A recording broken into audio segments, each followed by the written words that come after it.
All right, so pretty plain and simple. It's actually just pretty much a bunch of like one screen puzzles.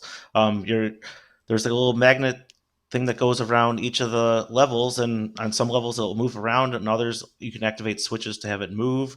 And for the most part, you just use like the magnetic pull, like pull and push motions using Maggie, and it kind of pulls her towards it, or give yourself momentum to move around the courses. So if you're watching the video version, you can kind of see some of the trailers of some of the different levels you go through. So there's like that little spinning thing of magnet that goes across the level, and then you just kind of navigate through these like one screen puzzles, just kind of pulling yourself towards the magnet when you know, need to dodge the other obstacles like spikes and pits and other things like that.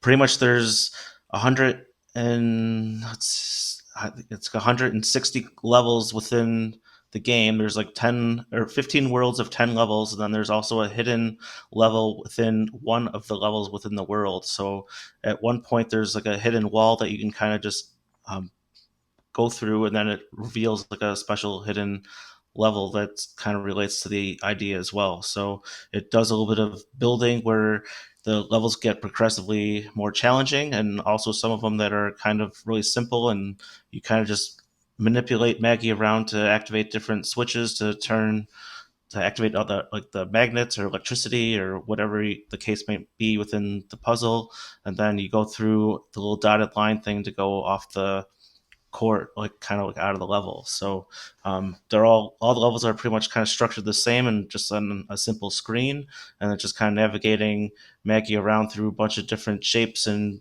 designs. Like there's like some animal shapes and some other things like that where the levels just have like very basic theming around it.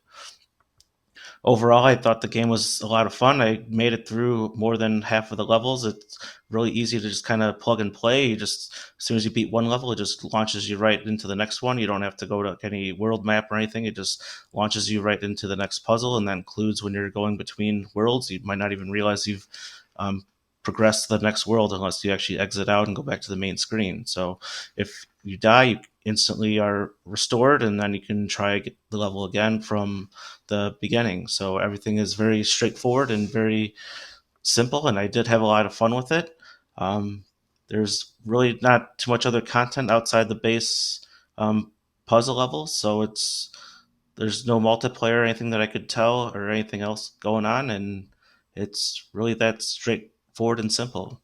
I think at the base price of $5, you're getting pretty good value.